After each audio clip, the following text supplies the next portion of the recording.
పెద్దపల్లి జిల్లాలోని భూపతిపూర్ గ్రామం. ఇక్కడ 500 ఏళ్ల క్రితం భూపతి స్వామిగా పిలువబడే వెంకటేశ్వర స్వామివారు వెలిశారు.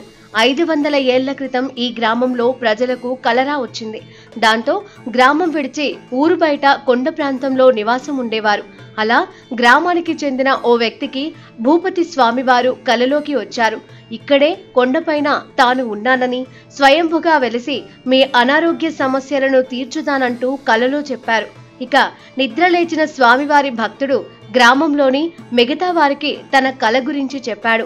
ఆయన చెప్పినట్లుగానే కొండ ప్రాంతంలోని ఓ చోట వెతకగా రాళ్ల మధ్యలో స్వయంభుగా వెలిసిన శ్రీ వెంకటేశ్వర స్వామి అయిన భూపతి స్వామి విగ్రహం దర్శనమిచ్చింది.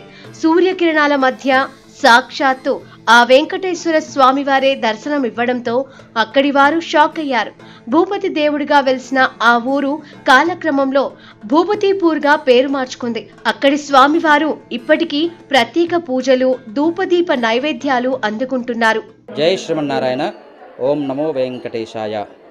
భూపతిపూర్ గ్రామంలో స్వయంభూ స్థానిక భూపతిపూర్ గ్రామంలోని స్వయంభూ శ్రీ భూనీల సమేత శ్రీ వెంకటేశ్వర స్వామి వారు పురాతనంగా 500 సంవత్సరములకు క్రితం స్వయంభూగా వెలిసినటువంటి స్వామి. ఇక్కడ చాలా రోజుల కింద అనగా 350 సంవత్సరాలు 400 సంవత్సరాలకు క్రితము అందరూ కలరా బాధితులై వచ్చి ఈ గుట్ట ప్రాంతంలో నివసించడం జరిగింది. అప్పుడు ఒక భక్తుడికి శ్రీ వెంకటేశ్వర స్వామి కలలో కనిపించి, నేను ఇక్కడ భూదేవి శ్రీదేవి సమేత శ్రీ వెంకటేశ్వర స్వామిగా వెలుస్తున్నాను, మీ అందరి బాధలు తొలగించి రోగాలు నయం చేసి మీ అందరికీ ఆయురారోగ్యాలు కలగజేస్తానని చెప్పడం జరిగింది. అప్పుడు ఆ భక్తుడు ఈ గుట్ట ప్రాంతంలో అంతటా వెతుకుతూ వచ్చేసరికి ఎక్కడ కూడా ఆ స్వామి కనిపించలేదు.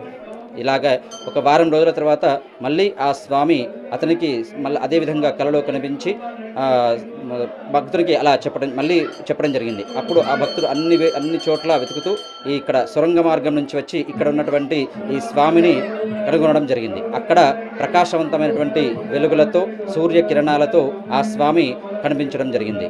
అప్పుడు ఇక్కడ అమ్మవార్లతో సహా ఉన్నటువంటి స్వామిని గుర్తించి అప్పటి నుండి ఇక్కడ పూజా కార్యక్రమాలు చేయటం జరుగుతుంది. భూదేవి శ్రీదేవి సమేతంగా అనగా భూదేవి భూపతిగా వెలిసినందున ఈ గ్రామానికి కూడా భూపతిపూర్ అని పేరు రావడం జరిగింది.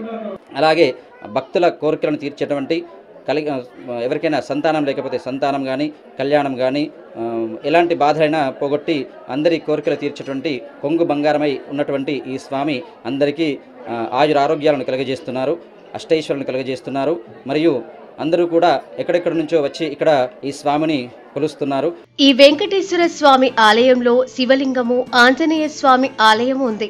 అత్యంత పురాతనమైన ఈ భూపతి స్వామి ఆలయంలో ఏ కోరిక కోరుకున్నా నెరవేరుతుందని భక్తుల నమ్మకం.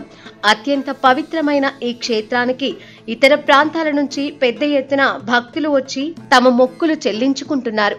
ఇలా 500 ఏళ్ల నుంచి భూపతి స్వామి వెలిసిన తర్వాత గ్రామంలో పెద్ద వ్యాధులు రాలేదు.